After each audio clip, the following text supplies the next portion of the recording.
6 days. That's how long Kraft Foods waited after completing an £11.5 billion takeover of Cadbury's before breaking the one promise that had made the whole deal politically possible. 400 jobs, one factory, gone. And here's the thing. The promise was in parliamentary testimony. It was on the record. And it still didn't matter. This is how it happened, and why it keeps happening. To feel the full weight of this story, you have to understand what Cadbury's actually was. Not just as a brand, as an idea. George Cadbury was a Quaker. That matters more than it sounds. When he took over his father's struggling cocoa business in Birmingham in 1861, along with his brother Richard, he wasn't just trying to make money. He was trying to prove something. That you could run a profitable business and still treat the people who worked for it as human beings. By the 1870s, the factory in the centre of Birmingham was cramped and overflowing. George needed to expand. So he bought approximately 120 acres of land south of the city, in open countryside, near a brook called the Bourne. He named the new site Bourneville, Bourne, plus the French word for town. And then he did something that sounds impossible now. He built an entire community around it. 313 homes with gardens, schools, swimming pools, a park, a music society, a drama club, work sports teams. He put a doctor on site and a dentist. In Victorian England, that was almost unimaginable. No pubs either. George was a strict Quaker. He believed alcohol drove poverty, and Bourneville remains largely alcohol-free to this day. He also did something clever. He set up an independent trust to run the village in 1900, deliberately separate from the company, so that no future owner of Cadbury's could ever come in and dismantle what he'd built. He wanted it to outlast him. Workers came from all over Birmingham. Because the wages were fair, because there was healthcare, because the factory itself had changing rooms and rest areas. Women worked there in significant numbers. People didn't just work at Cadbury's, they lived the Cadbury's life. And the chocolate was genuinely good. Dairy milk launched in June 1905. It had a higher milk content than previous British bars, creamier, softer, the bar that became the British benchmark. The purple wrapper, the royal warrant. By the time the Second World War arrived, Cadbury's was so embedded in British life that rationing plans had to account for it. Here's what's easy to miss. This wasn't just nostalgia fuel. It was a working business model. Healthy, housed, fairly paid workers are more productive and more loyal. George Cadbury wasn't a saint. He was making a strategic bet. And for over a century, he was right. The crack started in 1969. Cadbury merged with Schweppes. Bigger company, more shareholders, more pressure to maximise returns. Over the following decades, the founding model quietly shifted from operating principle to marketing language. The village still existed, the trust still held. But the company was becoming something else. By 2008, activist investors had pushed Cadbury Schweppes to split in two. Drinks went one way. Chocolate became Cadbury plc, newly independent, refocused. Share price around £5. Then, in September 2009, Kraft Foods made its move. Kraft was an American food conglomerate. Oreos, Philadelphia cream cheese, massive, efficient, hungry for premium brands in growing markets.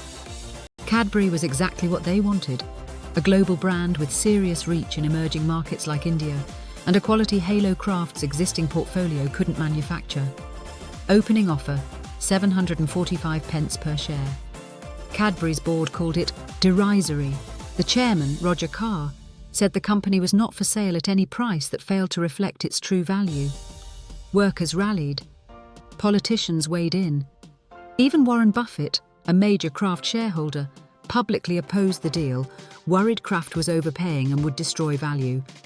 But here's how hostile takeovers work. The number keeps going up. And up. By January 2010, Kraft was offering 840 pence per share, the £11.5 billion deal. Under fiduciary duty, the board had an obligation to shareholders once the price hit that level. That's how the system is designed. And it's also exactly why the system sometimes produces outcomes that feel like betrayal. Before the deal closed, there was the matter of Somerdale. Somerdale was a Cadbury factory near Bristol. Ironically, one that Cadbury itself had already been planning to close. Kraft said it would review that decision.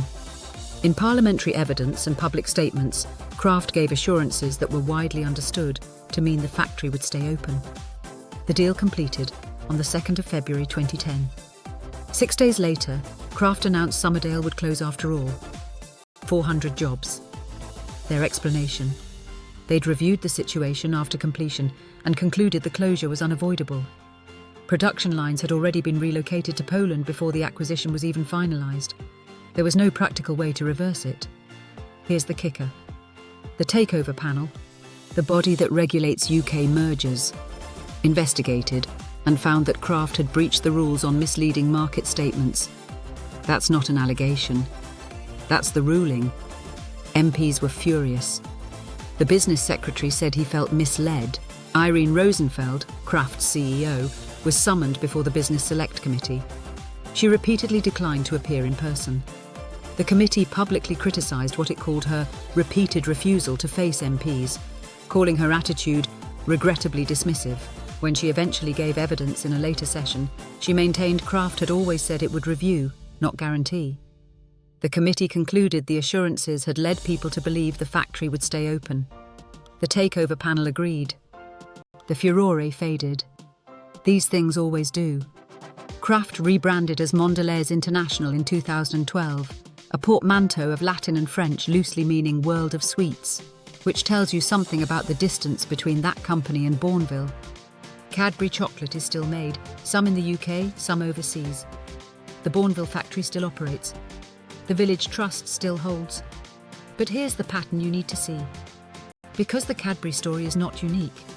In 1988, Nestlé acquired Rowntree's, the York company that made Kit Kat and Quality Street, for £2.5 billion in a hostile takeover. Workers and politicians opposed it. Promises were made about maintaining UK production. The Kit Kat line ran at York for decades, but eventually it ended too, in 2023, when production moved to Poland. The politicians were furious in 1988. They held inquiries. They wrote reports. Nobody changed the rules. 22 years later, when Kraft came for Cadbury, almost exactly the same thing happened. Same arguments, same promises, same broken assurances, same committee hearings, same outcome. Britain learned nothing, or more precisely, the system was designed so that no learning was required. Shareholders voted. Shareholders got paid. Everyone else made the best of it. George Cadbury built Bourneville because he believed business owes something to the community it operates in. That profit is not the only thing a company is for. He wasn't naive about it. He knew future owners wouldn't share his values. That's why he put it in legal structures, the village trust, specifically to make it hard for them to undo what he'd built. He managed to protect the village. He couldn't protect the jobs. He couldn't protect the promise. The purple wrapper is still everywhere. The dairy milk bar still exists. Your kids will grow up with it. But it's not the same thing George Cadbury built in Bourneville. It's the brand, stripped of the philosophy that created it, owned by a company that renamed itself after a Latin word for world and sweet, and couldn't wait a week before breaking its word. 6 days. George Cadbury structured a legal trust to outlast him because he didn't trust the people who'd come after him. Turns out he was right.